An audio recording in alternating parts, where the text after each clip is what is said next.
Tonight, 49ers favored by more than a field goal in Seattle.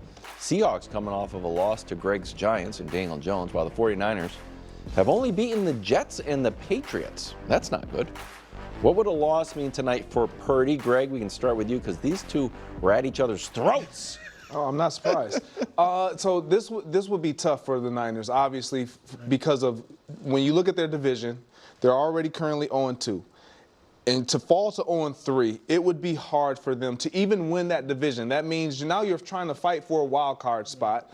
And you look at the North, they have 4 teams that are pretty good. And then you look at what's going on in the East, we don't know how it's going to shake up. So the likelihood of them, South might have two in the South. And so the likelihood of them making it, if they are a wild card from out of that division, is very low. Because I don't think there's going to be a team over there that gets beyond 10 wins. Maybe they do, but maybe they don't. But for me, it's more than just about what hasn't been happening in the second half of games. It's how they've been performing in the fourth quarters defensively. They've been giving up a ton of points in the fourth quarter. And from a defensive standpoint, sometimes offensively, when you know your defense is going to give up points in the second half and you have leads, it puts pressure on you to feel like we got to score. We got to score to increase the leads, and nothing is ever safe. Then on the flip side, when you're looking from the Seahawks perspective, they're looking like, well, you've lost to the Cardinals. Right. You've lost to the Rams, who didn't have. We're all banged up. They all banged up. I know we're banged up, but shoot, we can beat you too. Yeah. And so they're in a sticky spot because none of these teams that they're playing, and then you look at their schedule moving forward, like you can't drop next this game is the Chiefs. You can't drop this game. And then you got the Cowboys. So, like, this is a very important game, a game that they should win, that they may drop tonight, bro. I agree with everything you said as far as for the Niners. I mean, this is huge. Now, look, in fairness, they were 2-4 in 2021, made the NFC title game. 3-4 the next season, 2022, still made the NFC title game. And we could look at those NFC at the time, no real juggernaut. Yeah. Similar now. You know, there's a bunch of good teams, but nobody that like the Chiefs or even maybe the Ravens or something. So you still don't want to dig yourself this type of hole. For Purdy, since we made the question about Purdy, I think he's far from their biggest problem. I think the defense has not been what it's been. It's been top 3 the last 2 years. It's number 12 right now in total defense. So that's been a huge drop-off.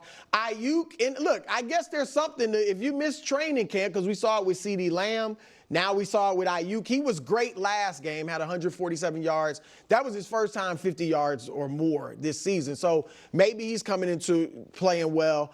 But Purdy, I think, to me, when we make this a question about Purdy, it becomes, is he going to get that payday? If they miss Like the playoffs, do you think he is? I think it'll depend on how well he plays. Like, if he keeps playing the way, like I think he really only had one bad game. I think he had a couple that were okay. You think the Vikings game was a bad game? He threw for 300, and I get it, yards isn't always the measure, but he still threw for over 300 yards. He had 1 touchdown, 1 interception. Wasn't phenomenal, but I thought it was okay. He's only had 1 game under 89 passer rating, and that was last week. So if he were to keep playing like last week or close most of the season, I think they put it into questions whether he would get paid. But I think he's been fine this year. Here's some of his numbers as far as his rankings, Greg. Look at this. Yards per pass, yards per game, 10, 20, 30-yard completions. He's been throwing it well down the field. And his passer rating is not what we're used to with him, but still, 12th. You can live with that. And so we talk about the payday, Nick. These are the guys that have just gotten paid, most recently, $50 million annually or more. His passer rating in what we think for him is a down year is better than everybody's except Jared Goff, which is the same. So I don't think it's paid. But look, if he were to have a bad season, then you start wondering about it. I don't think they can miss the playoffs unless he has a bad season. He doesn't have to play as bad as he did last week every game, obviously. But this is where I get a little frustrated. Because in that same rant, you said the defense has been a problem. They're ranked 12th. Brock Purdy is fine. His passer rating is 12th.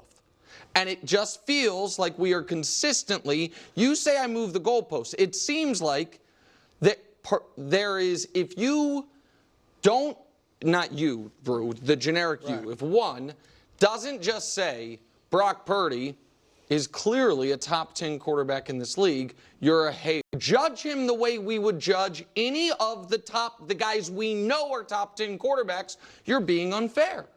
And there is, Brock Purdy said before the year, you said you're not worried about the second halves. He was. He said before the year, where I want to improve is in the second half of games, what Tom Brady would be able to do, which is basically put the game out of doubt.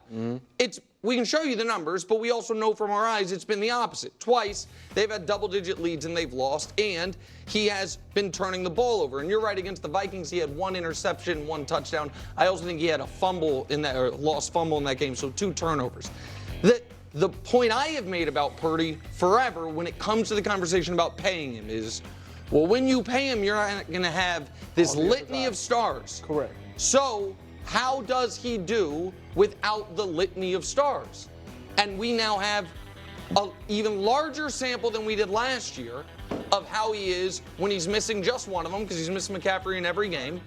And when they've got everybody, they literally have never lost in regulation. Their only loss is to the dynasty in overtime, and his numbers are first ballot Hall of Fame-esque.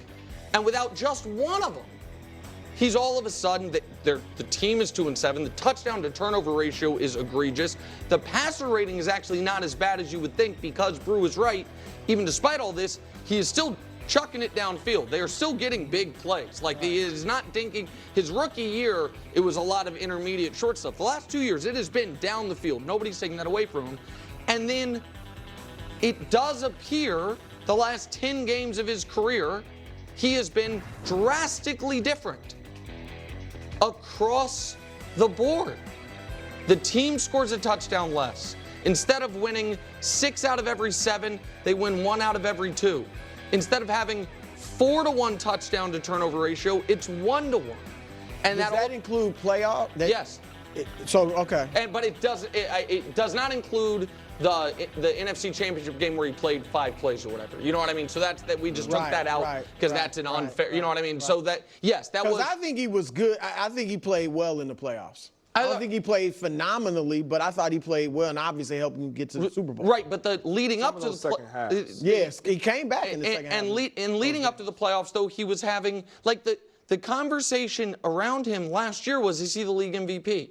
The conversation around him this year, when I watch the broadcast or when I hear Kurt Warner talk about him or whatever it is, why won't people recognize this is a great quarterback? Yeah, that's what Brady was saying. Yeah, and not just Brady. You know what I mean? I've heard Aikman. There's a lot of people get frustrated if you won't flatly say, oh, obviously, he's great.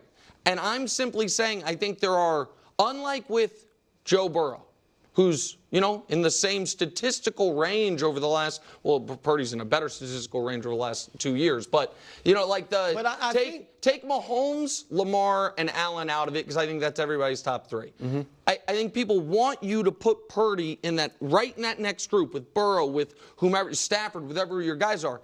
And I don't see that. And if they fall to 2-4, and it's Shanahan's never missed the playoffs with a healthy quarterback. With Jimmy Garoppolo, every year they're in the conference championship game or further. It would mean something. But Burrow, I don't think he's with Burrow. I think he's in that sizable group below those 4 that you mentioned. But Burrow's 1-4. Stafford's 1-4. And Stafford spent his whole career in Detroit, didn't win. I think when you watch Purdy, you see that to me, my eye test, is he's a good quarterback. Watching the throws he makes, like you said, down the field, now his mobility has been better this year. It's kind of like we talked the last year about Russell Wilson. The numbers look good, but when you watch the game, he wasn't as good as the numbers. Yes. And sometimes the numbers lie to some degree. So you mentioned, do you think he still gets paid? I think he still will get paid because they're not losing because of Brock Purdy. Right. And that matters. If they were losing games, okay, take out last week because that was his worst performance all year. And I know you can't do that in the grand scheme of things, but we don't think that that's who he is because that's not who he's been consistently. He's been really good. And when I talk about the defense that you talk about is 12th, I'm talking about them primarily in the second half. They're the 7th worst fourth quarter defense. Well, yeah, the team is all. But this is my question. Let me move on. Last week they had the ball down a point. Now maybe they would have missed the field goal because they didn't have a kicker. But you know what I mean? They had kicked